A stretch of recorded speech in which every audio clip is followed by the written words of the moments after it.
Namo tassa bhagavato arahato sama sambuddhassa. Hormat kepada Ia yang penuh berkah, yang layak, yang cerah sempurna sejati.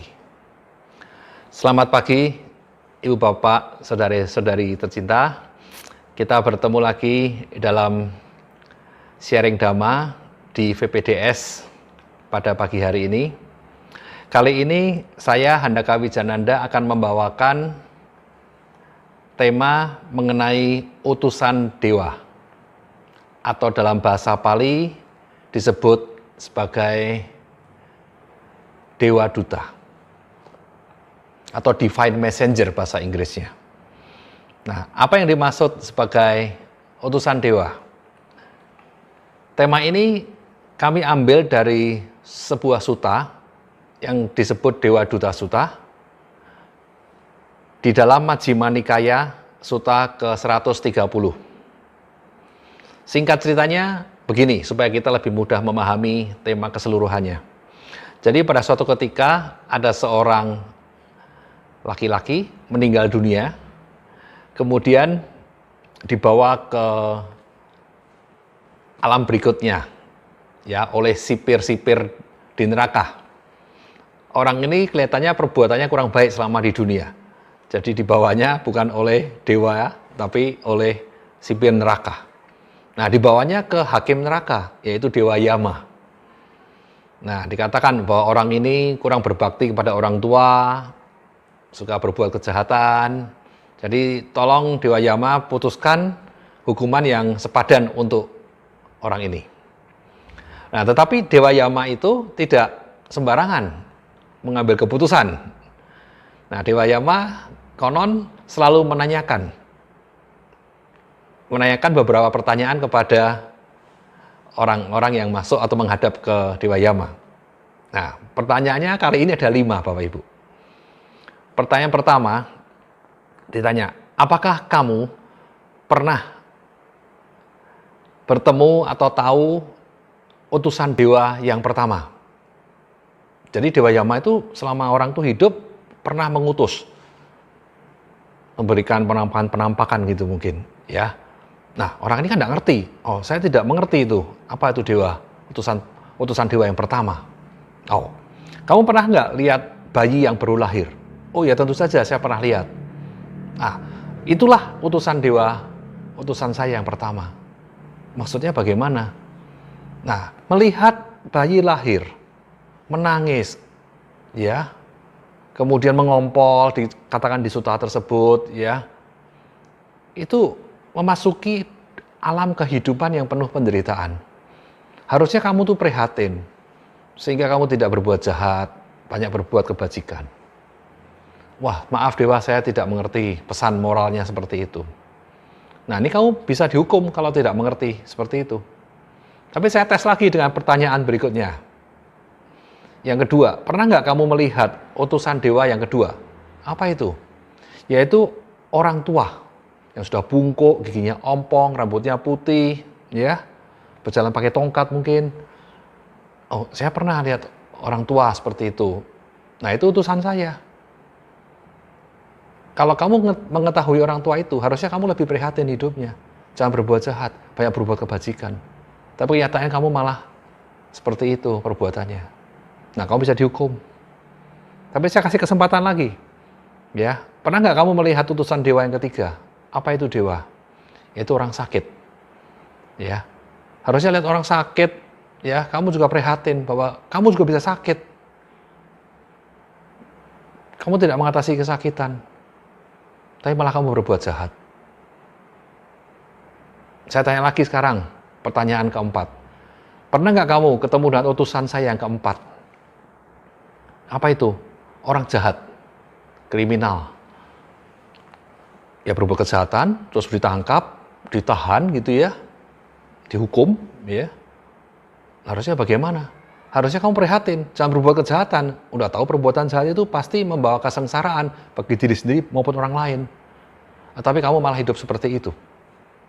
Mohon maaf, dewa, saya tidak paham. Nah, saya kasih kesempatan terakhir. Kalau kamu pernah lihat satu ini, mengerti satu ini, mungkin kamu bisa dikurangi hukumannya. Apakah yang kelima itu? utusan dewa yang kelima, yaitu orang mati.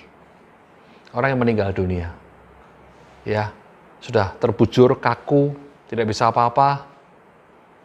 Harusnya kamu mengetahui bahwa dirimu juga akan mati. Tidak terhindar dari kematian, tidak mengatasi kematian. Harusnya kamu prihatin hidupnya.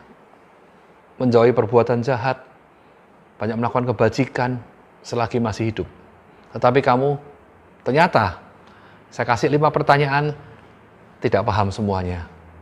Selama hidup, kamu tidak ada perenungan terhadap 5 utusan dewa ini. Akhirnya, Dewa Yama mengatakan pada para sipir neraka, silakan, orang ini kalau mau dibawa ke neraka, dihukum sesuai dengan karmanya selama di dunia. Sampai suatu hari mungkin sudah terbebas dari hukumannya, ya nanti lanjut lagi dalam pengembaraan kehidupannya. Nah, Bapak Ibu, analogi atau alegori tentang utusan dewa ini diceritakan oleh Buddha Gautama, guru kita. Ini cukup terkenal. Ada versi yang 3 utusan, ada juga versi yang barusan saya ceritakan ada 5 utusan. Semua dari Majjhima Nikaya 130 yang 5 versi ini. Ya. Jadi apa pesan moral yang bisa kita petik dari perenungan? Buddha itu mengingatkan kita harusnya kita selalu merenungi tentang kelahiran, tentang tadi sakit atau kesakitan, penuaan, juga pelapukan, dan kejahatan, dan juga terakhirnya kematian. Ada beberapa yang saya coba rangkum, karena waktu kita terbatas. Jadi yang pertama, pesan bahwa hidup ini tak lama. Hidup itu singkat. Kita semua tahu itu. Saya memetik dari berbagai sutta di kitab suci Tipitaka Pali. Saya membiasakan diri kalau memberikan sharing dhamma itu dengan mengutip langsung dari Buddha. Saya hanya berusaha memberikan ulasan-ulasannya biar tidak keliru gitu ya, atau ya terbatas dengan pemahaman saya tentunya. Jadi Buddha pernah mengatakan bahwa hidup ini singkat. Nah, kalau Anda pernah dengar life is short begitu, ya pepatahnya, itu ternyata aslinya Buddha yang berkata. Ya, Buddha mengatakan di dalam Anguttara Nikaya kelompok 7 sutta ke-70. Buddha mengatakan, saya bacakan, bisa Bapak Ibu baca sama-sama juga di dalam slide demi slide ini. Hidup ini singkat, bagai setetes embun di ujung rumput, segera lenyap tatkala mentari terbit. Pahami hidup secara bijak dengan berbuat bajik. Nah, jadi jelas Buddha pesannya, mumpung masih ada waktu, ya kita harus bijak dan bajik.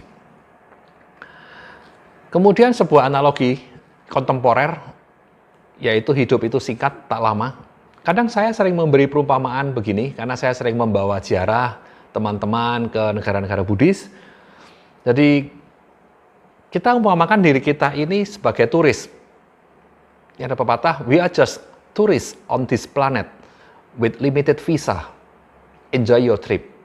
Artinya kurang lebih, kita ini hanya turis atau wisatawan di planet ini dengan izin tinggal yang terbatas. Jadi nikmati perjalanan Anda. Nah, itu selalu saya gunakan untuk menyapa para wisatawan yang saya pandu. Ya. Jadi kalau kita sebagai wisatawan, tentu kita mau bersenang-senang ya, mau bergembira ke suatu tujuan, ke suatu negara gitu misalnya. Tapi kita ingat bahwa visa atau izin tinggal kita terbatas. Ada yang 10 hari, ada 15 hari, ada 30 hari. Berapapun lama itu, tapi tetap terbatas.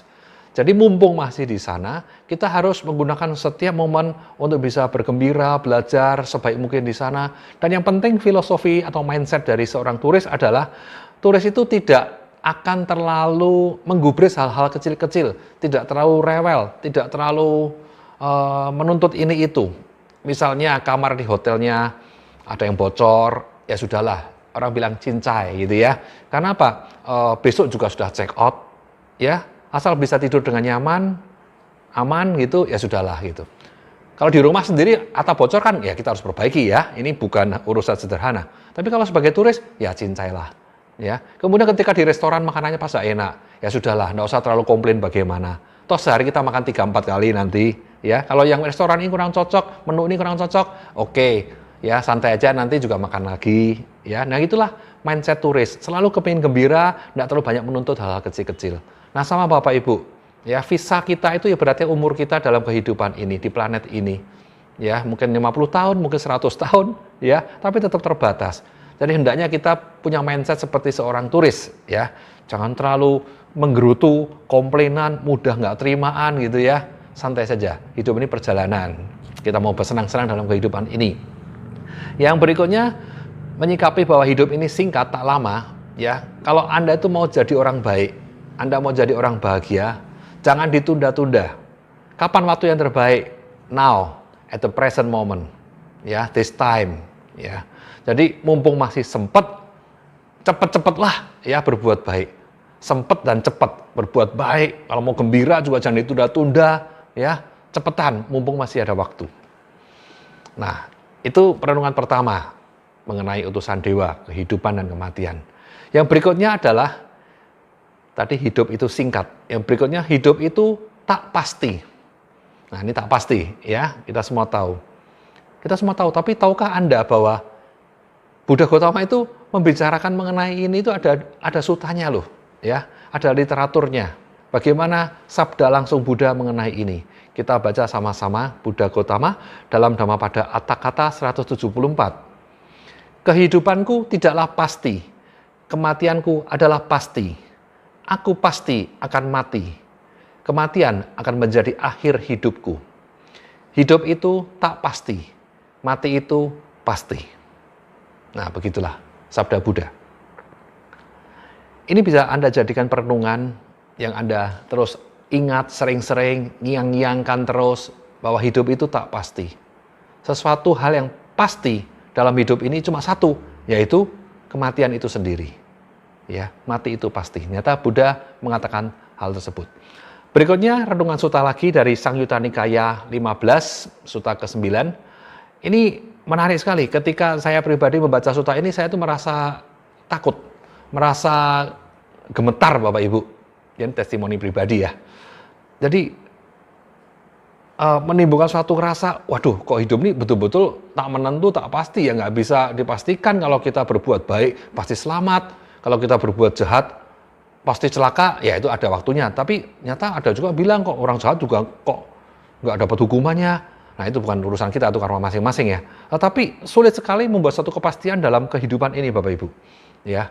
Nah ini ada satu sutta yang intinya kalau saya ceritakan itu, Buddha itu satu ketika bicara kepada para biku, ya Buddha mengatakan bahwa kita tuh hidup itu tidak pasti. Ibaratnya kita melempar tongkat ya. Tongkat itu kan ada ujung atas, ujung bawah, dan ada tengahnya. Nah, kita lempar satu kali, dia akan jatuh tongkat itu. Ya, kadang jatuh pas di tengahnya. Nah, begitu. Kemudian kita lempar kedua kalinya.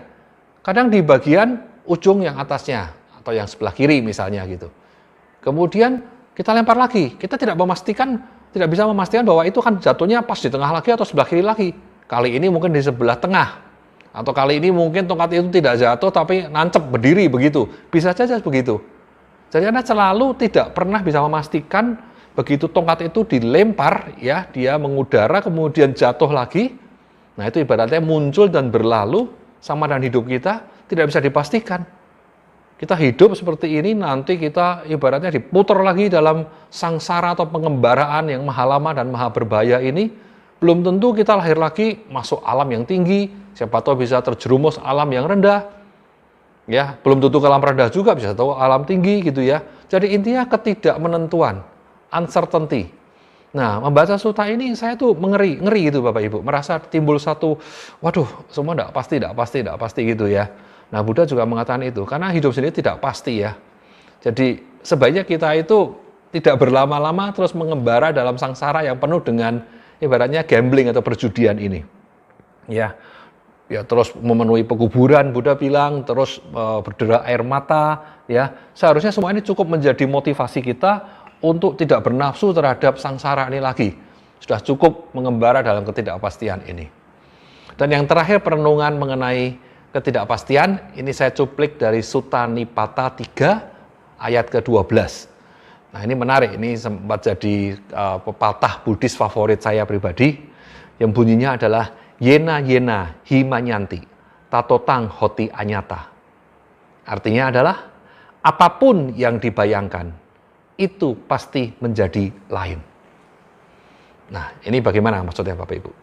Kalau segala sesuatu yang kita pikirkan, kita bayangkan, ya kita rencanakan itu belum tentu sesuai dengan pikiran kita atau kehendak kita. Nah ini kan sebetulnya cukup menyeramkan ya.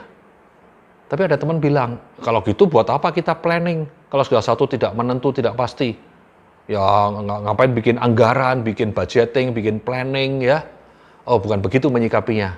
Kita ini bikin planning ya, susah payah pun ya. Ternyata hasilnya belum tentu sesuai dengan harapan kita atau dengan rencana kita. Apalagi tidak bikin planning. Katakan kalau bikin planning, kita tuh melesetnya tuh 10%. Kalau nggak bikin planning, itu lebih berbahaya. Mungkin melesetnya 90%. Ya, nah itu analogi ya Bapak Ibu. Tetap kita harus menyikapi secara positif, bahwa kita harus merencanakan yang terbaik. Ya, biarpun kita tidak tahu pasti akan bagaimana, karena memang tidak menentu, tidak pasti. Tapi kita tidak perlu terlalu melekati planning kita. Plan aja. Tapi jangan kalau hasilnya tidak sesuai rencana kita, ya nanti kita marah-marah, menyalahkan diri sendiri atau menyalahkan orang lain. Nah itu bukan sikap yang benar ya. Tapi kita oke, cukup, ternyata tidak sesuai rencana, nanti kita belajar sesuatu lagi dari sini, bagaimana rencana lebih baik lagi, ya, usaha lagi, namanya juga usaha kan ya, tidak boleh menyerah, ya. Oke, jadi itu satu kaidah-kaidah alam yang Buddha isyaratkan kepada kita semua ya. Apapun yang dibayangkan itu pasti menjadi lain jadinya ya. Waduh, bahaya nih gitu ya. Nah, jadi saya sendiri sekarang gara-gara kalimat itu saya menjadi tidak terlalu lekat amat terhadap planning, targeting, budgeting ya. Ya tetap di planning dengan bagus dengan manajemen semuanya, tetapi ya jalaninya dengan penuh kelonggaran hati, kemakluman kalau misalnya tidak mencapai sesuai yang direncanakan. Nah itu dua sikap atau pesan moral mengenai kehidupan ini yang singkat dan juga tidak pasti. Yang terakhir adalah hidup itu karena berlalu begitu ya Bapak Ibu, cepat berlalu terus begitu, dan apapun yang lahir, yang muncul itu pasti akan berlalu, akan menua, akan melapuk, akan mati. Kita tinggalkan atau meninggalkan kita. Sebetulnya pesan moralnya jelas, bahwa hidup itu tidak ada yang layak dilekati. Ya, ini yang terakhir. Jadi Buddha mengatakan dalam kata-kata beliau sendiri dalam Anguttara Nikaya 7, sutta ke-58, yaitu Sabe Dhammang Nalang Abhiniwesaya. Artinya adalah segala sesuatu tidak layak dilekati, tidak layak dicengkrami. Nggak ada. Tapi kalau keluarga bagaimana? Kalau harta bagaimana? Kalau hidup ini sendiri katanya kan berharga. Saya ulang ya Bapak Ibu ya. Kata Buddha, bukan kata saya ya. Nothing is worth holding to. Segala sesuatu, Tatiyampi, segala sesuatu tidak layak dilekati. Jadi apapun itu. Sabe Dhamma. Sabe itu semua, Dhamma itu fenomena, ya, peristiwa, sesuatu, apapun. Ya, tidak ada yang melekati. Ya, mau melekat apapun tetap aja kita tidak bisa melekati, tidak bisa memiliki ya betul-betul kok. Saya sering bikin perumpamaan, hidup itu ibaratnya kita tuh tidak punya hak milik terhadap kehidupan ini. Kita tuh cuma hak pakai atau hak kontrak atau hak sewa, hak guna hidup ya. Ada HGB, hak guna bangunan, ada juga hak guna hidup. Sama, kita ini cuma ngontrak di kehidupan ini ya. Mau kita punya sertifikat berapapun, apapun legalnya kayak apa gitu sahnya, tetap aja kita akan tinggalkan ya, jadi nggak bisa. Jadi daripada kita itu nanti terberangut tercopot ya, terlepas dengan tidak ikhlas, mendingan kita ini ya sudah dijadikan pembelajaran bagaimana menyikapi segala kepemilikan sementara kita di dunia ini. Nah ini latihan namanya how to let go, how to mengikhlaskan gitu ya, melepas segala sesuatu dengan bijak dan bajik. Ya ini sebuah perumpamaan atau kalimat bijak dari Carl Sagan, seorang astronom di Brooklyn. Itu beliau mengatakan bahwa we are just a speck of dust in the universe. Artinya adalah kita ini hanyalah sebintik debu di semesta, di jagat raya yang maha luas ini. Tidak ada kita. Anda bayangkan, kalau kita tuh nggak ada masalah nggak dengan dunia atau alam semesta ini? Nggak ada.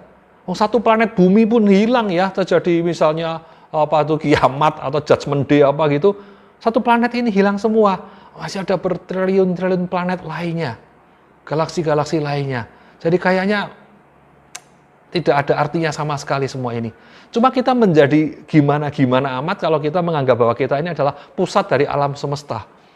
Padahal kita ini nggak ada kita, no I, no problem ya, no you, no problem ya. Cuma ada orang tertentu yang dekat sama kita, lekat sama kita, merasa problem. Tapi yang merasa problem itu suatu hari berlalu juga. Jadi at the end, everything is no problem. Ya. Oke, berikutnya lagi mengenai bahwa hidup tak layak dilekati. Buddha dalam Dhammapada ayat ke-6 mengatakan, mari kita baca bersama. Orang tidak memahami, di dunia ini kita bakal mati. Orang yang memahami ini akan meredakan pertikaian. Ya, jadi kalau kita tuh paham bahwa kita tuh pasti mati, bakal mati, nah buat apa kita itu loba, buat apa dosa, buat apa moha, ya semua itu tak ada gunanya, ya kan? Jadi kita tidak akan bisa terlalu serakah-serakah amat atau benci-benci amat. Ingat bahwa semua ini akan mati. Kita pun akan mati. Musuh kita yang kita benci pun juga akan berlalu juga. Jadi buat apa kita saling membenci? Mau serakah-serakah ngumpulin duit berapapun ya ujung-ujungnya nggak dibawa juga kalau mati, ya kan? Ya kalau dapat banyak, ada bagaimana duitnya? Ya nggak apa-apa, dinikmati, dibagi sama yang lainnya, gunakan untuk hal yang mulia. Ya, tapi intinya jangan dilekati. Dan yang terakhir, perenungan yang sangat bagus adalah dari Wisudimagga ketiga, yaitu tentang Sang Wega dan Pasada. Sang Wega itu adalah suatu desakan spiritual atau kemendesakan atau sense of urgency, bahwa kita tuh ada desakan spiritual bahwa kita sudah harusnya tuh jemu terhadap sangsara ini, sehingga bisa melakukan effort atau upaya yang benar sama wayama, pengupayaan benar untuk bisa lepas dari sangsara ini. Ya, disebutkan dalam Wisudimagga 3 itu ada 8 Sangwega Watuni atau 8 dasar kemendesakan. Harus cepat-cepat begitu ya. Nah, Sangwega itu cepat-cepat ingin cabut, check out dari sangsara. Kalau Pasada itu rasa kejelasan, clarity atau kemantapan. Ini udah mantep banget, ini gue harus check out cepat-cepat gitu ya. Nah, yang pertama adalah kelahiran. Ya, seperti utusan dewa tadi. Kedua, kelapukan, jara, ya. Ketiga itu kesakitan. Kemudian keempat, kematian. Nah, ini alasan-alasan untuk kita harusnya check out dari sangsara cepat-cepat. Kemudian 5 itu alam derita, alam apaya. Ya, ada 4 yang di bawah manusia itu, yaitu alam neraka, alam hewan, alam peta atau hantu, dan alam asura atau alam raksasa.